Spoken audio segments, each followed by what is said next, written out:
की आवाज। नमस्कार, आप देख रहे हैं इंडिया टीवी। आपके साथ मैं हूं मीनाक्षी जोशी। सुशांत डेथ मिस्ट्री में रिया और शौविक के ड्रग्स कनेक्शन पर इस वक्त की सबसे बड़ी खबर आपको दे रहे हैं हम। रिया चक्रवर्ती को आज ही एनसीबी के सामने पेश होना होगा। अब से करीब 2 घंटे के बाद 11 बजे रिया को एनसीबी के सामने पेश होना होगा। ऐसे में वो 10:30 बजे अपने घर से निकलेगी। इससे पहले एनसीबी की टीम ने रिया को घर जाकर समन दिया। समन देने पहुंची एनसीबी ने रिया को 2 विकल्प दिए। पहला विकल्प तो ये था कि रिया एनसीबी की टीम के साथ ही पूछताछ के लिए चल दे, या फिर दूसरा ऑप्शन वो खुद ही एनसीबी की जांच में शामिल हो। और जैसा कि आप देख रहे हैं कि एनसीबी की टीम क्योंकि रिया चक्रवर्ती के घर से निकल चुकी है, ऐसे में रिया चक्रवर्ती दूसरा ऑप्शन ही ऑप्ट करेंगी और रिया चक्रवर्ती 11 बजे एनसीबी के सामने पेश होंगी। और इसके लिए उन्हें कम से कम 10:30 बजे अपने घर से निकलना होगा। ये 5 तस्वीरें आप देख रहे हैं। दीपेश सावंत को गिरफ्तार किया गया, शौविक चक्रवर्ती रिया चक्रवर्ती के भाई को गिरफ्तार किया गया, इसकी रिमांड ली गई। इस ड्रग्स के नेटवर्क के शिकंजे में सैमुअल मिरांडा को भी गिरफ्तार किया गया। रिमांड उसकी 9 सितंबर तक दे दी है कोर्ट ने।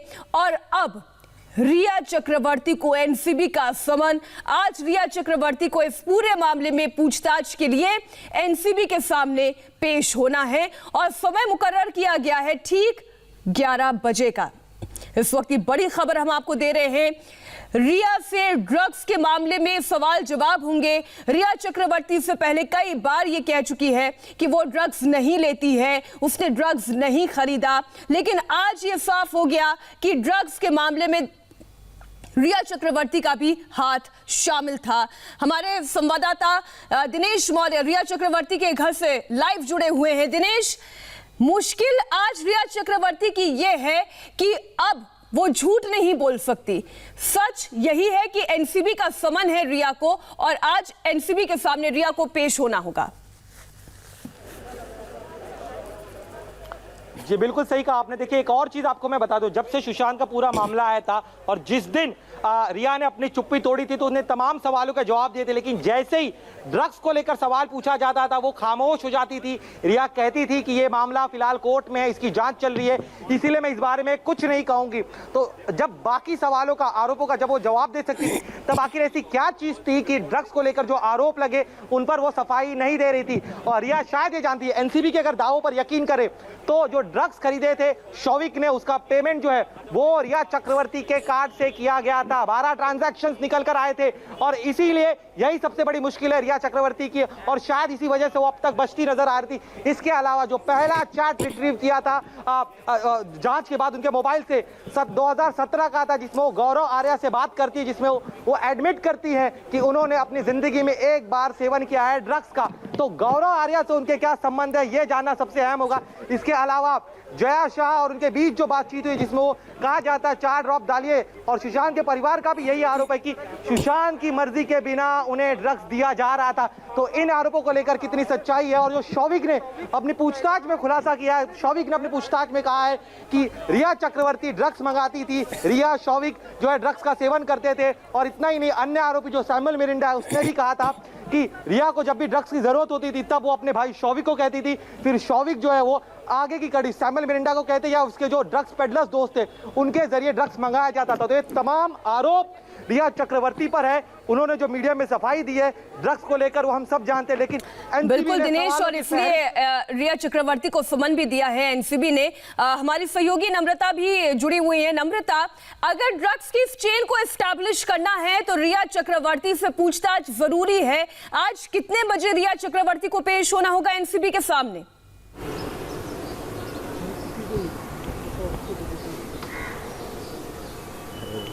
एक बार फिर से हम रुक करेंगे नम्रता का। दिनेश, मैं इसी सवाल के साथ आप तक आ रही हूं।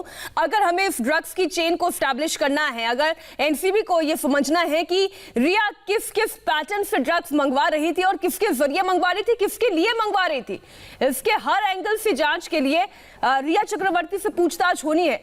कितने बजे रिया चक्रवर्ती को पेश होना होगा, क्योंकि 2 ऑप्शन दिए गए थे रिया के सामने? जी बिल्कुल, देखिए 11 बजे का समय मुकर्रर किया गया है। अभी करीब 9 बजकर थोड़े कुछ ही मिनट हुए। रिया चक्रवर्ती के इस प्राइम रोज घर से लेकर एनसीबी का जो दफ्तर है वो करीब एक घंटे का रास्ता है। और आज चूंकि रविवार का दिन है तो शायद बहुत जल्द पहुंच जाए, लेकिन बड़ी संख्या में मीडिया की जो भीड़ है वो रिया चक्रवर्ती के गाड़ी का पीछा करते हैं और इसीलिए रिया चक्रवर्ती की तरफ से जो है पुलिस सुरक्षा की मांग की गई थी। पुलिस सुरक्षा के बीच रिया चक्रवर्ती जो है वो एनसीबी के दफ्तर पहुंचने वाली है। और जिस सवाल का आप जिक्र कर रहे पूछ रहे थे, आपको बता दूं रिया चक्रवर्ती अपने लीगल टीम से लगातार कंसल्ट कर रही है, क्योंकि एनसीबी के पास जो है रिया के स्पेसिफिक इन्वॉल्वमेंट, ड्रग्स कार्टेल में इन्वॉल्वमेंट होने के स्पेसिफिक जानकारी है, व्हाट्सएप चैट्स है, उनके बैंक ट्रांजैक्शन के जो डिटेल है, जो पेमेंट की गई है उसको लेकर जानकारी एनसीबी के पास है। तो ऐसे में वो जब सवाल पूछे जाएंगे तब उसका जवाब क्या होना चाहिए, इसको लेकर जो अपने वकील के साथ कंसल्ट कर रही है। लेकिन अभी तक रिया की तरफ से या उनके लीगल टीम की तरफ से यह साफ नहीं किया गया कि रिया अकेली जाएंगी या फिर उनकी जो लीगल टीम है वो उनके साथ जाएंगी। देखिए एक और मुश्किल आपको बता दूं रिया चक्रवर्ती की, चूंकि सुशांत केस में उनके खिलाफ कोई भी पुख्ता सबूत जो है वो नहीं मिला था, इसलिए जब भी पूछताछ होती थी वो अपने भाई के साथ जाती थी। लेकिन अब उनके भाई जो है वो उन्हें गिरफ्तार कर लिया गया है। एनसीबी के जब आरोप लगते थे तब वो खामोश हो जाती थी, तो क्या उनकी लीगल टीम उनके साथ जाएगी? एनसीबी ने ये ऑप्शन रिया चक्रवर्ती को जरूर दिया है कि वो अपनी टीम को साथ में लेकर आ सकती है। बड़ी बात आप बता रहे हैं कि वो रिया चक्रवर्ती क्या अपने वकील के साथ पूछताछ में बैठ सकती हैं? क्या ये ऑप्शन भी है दिनेश? नहीं, मैं आप करेक्ट कर दूं। दरअसल जब भी वो एनसीबी के दफ्तर जाना होगा तो उनकी टीम जो उन्हें कंपेन कर सकती है, लेकिन जब पूछताछ होती है, बयान रिकॉर्ड होता है, तब जो वकील या जो लीगल टीम होती है उन्हें बाहर बैठना होता है। तो इसका कोई मतलब नहीं है फिर तो दिनेश, इसका कोई मतलब नहीं है। ये उनका मोरल बढ़ाने के लिए भले लीगल टीम उनके साथ कार में बैठ के उन्हें एनसीबी के दफ्तर तक छोड़ आए, उससे कोई फर्क नहीं पड़ना है, क्योंकि पूछताछ में तो उन्हें खुद बैठना होगा और हर सवाल का जवाब भी देना होगा। और क्या नम्रता, सुशांत केस में आरोपियों पर इस शिकंजा जिस तरीके से कस रहा है, क्या ड्रग्स के मामले में बड़े तस्करों की तलाश में रिया चक्रवर्ती से पूछताछ जरूरी है? मीनाक्षी, इसमें कोई दो राय नहीं कि जिस तरह दीपेश सावंत, इब्राहिम, जो कि बाकी जो और भी हैं, करण अरोरा और अब्बास लखानी, इन सब के नाम आए, तो अब जो है एनसीबी जो है वो पूरी तरह फोकस कर रही है कि एक लिंक से दूसरे लिंक, तीसरे लिंक, जो ये पूरी कड़ी है उसको जोड़ सके और जो बड़े बड़े खुलासे हैं वो कर सके। रिया और शौविक इसलिए भी अहम हो जाते हैं क्योंकि इनका बॉलीवुड कनेक्शन है और ये अक्सर बॉलीवुड की पार्टी में आया जाया करते हैं। तो एनसीबी को कहीं ना कहीं ये भी शक है कि शौविक अगर ड्रग खरीदा करते थे और इतनी ज़्यादा अमाउंट में खरीदा करते थे तो कहीं ना कहीं ये पेडलिंग का काम भी करते थे। कई बॉलीवुड पार्टियों में तो किसी और जो सेलेब्स हैं, बाकी लोग बॉलीवुड से जुड़े हैं, उनको तो नहीं बेचा करते। तो ये सारे जो लिंक है काफ़ी ज़्यादा ज़रूरी हो जाते हैं, इसलिए एनसीबी पूरे फोकस में है और हर एक जो गवाह है उसे अच्छी खासी पूछताछ करी। जैसे कि कल दीपेश सावंत को भी अरेस्ट किया गया। दीपेश सावंत काफ़ी अहम हो जाते हैं। दीपेश सावंत वो शख्स हैं जो कि सुशांत सिंह राजपूत के साथ उनके घर पे रहते थे। दीपेश सावंत ने ही बताया है कि रिया चक्रवर्ती भी जो है वो ड्रग्स जो है वो कंज्यूम किया करती थी, शौविक जो है वो मंगाते थे। दीपेश सावंत ही वो शख्स है जो बदलापुर से ड्रग लेकर आया करते थे। तो दीपेश ने कई खुलासे किए हैं रिया को लेकर, जिसके चलते ठीक दूसरे दिन एनसीबी ने काफी बड़ा कदम उठाया है। ये सबसे बड़ा एक्शन अब शुरू हो गया है। सुशांत सिंह राजपूत की मौत के 3 महीने बाद से बड़े एक्शंस लेने शुरू कर दिए गए हैं और अब रिया चक्रवर्ती को बाकायदा एनसीबी की टीम जो है अधिकारी के साथ घर पे पहुंचते हैं, समन देते हैं, थोड़ी सी सर्च जो है वो की जाती है, उसके बाद वो निकल जाते हैं और रिया चक्रवर्ती को 11 बजे एनसीबी पहुंचने के लिए कहा जाता है।